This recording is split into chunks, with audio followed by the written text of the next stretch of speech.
বন্ধুরা, কেমন আছো তোমরা? আজকে তোমাদের বিড়াল ও ইঁদুরের গল্প শোনাবো। চলো তাহলে শুরু করি। এক সময় একটা বাড়িতে অনেকগুলো ইঁদুর বাসা বেঁধেছিল।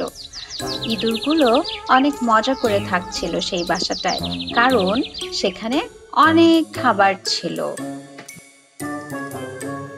কিন্তু ইঁদুরগুলো কাপড় ছিঁড়ে বা খাবার ছড়িয়ে নানা রকম ভাবে বাড়ির মালিকের ক্ষতি করছিল। এতে বাড়ির মালিক অত্যন্ত বিরক্ত হয়ে গেল। এত ইঁদুর আর ভালোই লাগে না। ইঁদুরগুলোর হাত থেকে রক্ষা পাওয়ার জন্য সে একটা বিড়াল নিয়ে এলো। শোনো, তোমাকে সবগুলো ইঁদুর মারতে হবে।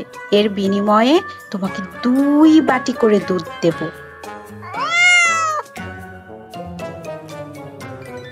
অবশ্যই, আমি হলাম বিড়াল। আমি সব ইঁদুরের ঘাড় মটকে দেব।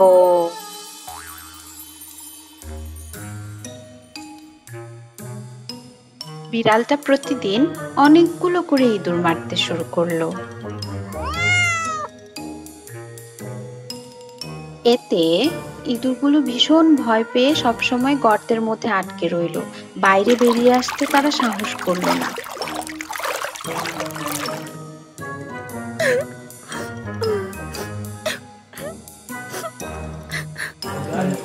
কিভাবে এই বিপদ থেকে রক্ষা পাবে সেটা নিয়ে আলোচনা করার জন্য তারা একটা সভা ডাকলো।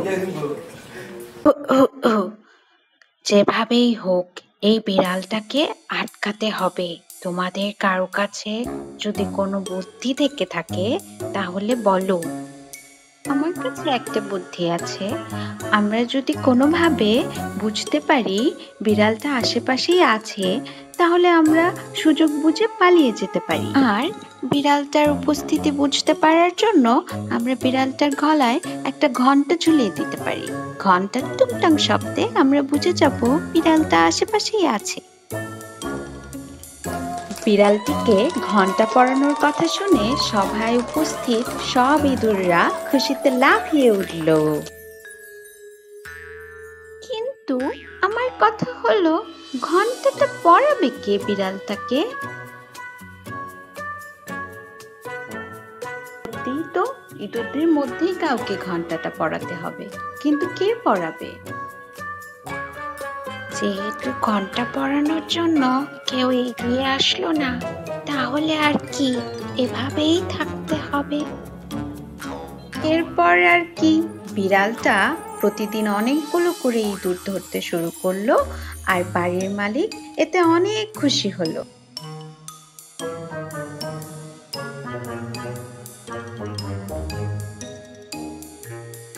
আর জীবন বাঁচানোর জন্য ইঁদুরগুলো ধীরে ধীরে ওই বাসাটি থেকে চলে যেতে লাগলো।